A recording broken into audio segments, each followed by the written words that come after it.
বলো তো এরকম একটা সয়াবিনের রেসিপি কার না ভালো লাগে? যদি তোমরা এই রেসিপিটা নিজেরা ঘরে বানাতে চাও, চলো পুরো ভিডিওটা একটু দেখে আসবে। ভালো লাগলে অবশ্যই একটা লাইক কমেন্ট করে দিও। চলো তাহলে মূল ভিডিওটাই চলে যাই। সয়াবিনটাকে একটু সেদ্ধ করে নিয়েছি, নিয়ে নুন, হলুদ, শুকনো লঙ্কার গুঁড়ো, কর্নফ্লাওয়ার, একটা ডিম ভেঙে দিয়েছি, আর একটু আদা কাঁচা লঙ্কা বাটা দিয়েছি। এবার এটাকে ভালো করে মেখে নেব। এই যে মাখা হয়ে গেছে, এবার এটাকে ভেজে নেব। কড়াইতে একটু বেশি তেল দিলাম, আর এদিকে আমি পেঁয়াজ, রসুন, আদা, কাঁচা লঙ্কা, 4টে শুকনো লঙ্কা, একটা টমেটো ভেজে নিয়েছি। এটা পেস্ট করে নেব।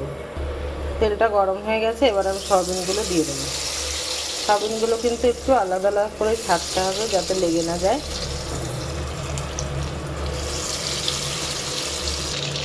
এভাবে একটু ভেজে নিতে হবে।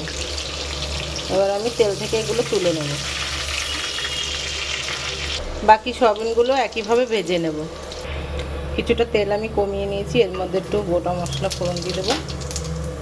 এবার এর ভেতরে মশলাটা দিয়ে দেবো। দেবো হলুদ, দেবো নুন। নুন হলুদটা কিন্তু পরিমাণ মতোই দিতে হবে।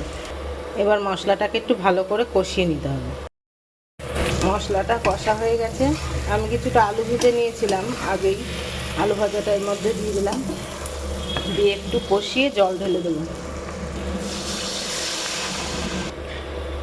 আলুগুলো সেদ্ধ হয়ে যাক, ততক্ষণ একটু চাপা দিয়ে রাখবো। সয়াবিনগুলো ঝোলের ভেতরে দিয়ে একটু ফুটতে দেব। ফুটে গেলে ঘি, গরম মশলা দিয়ে নামিয়ে দেবো।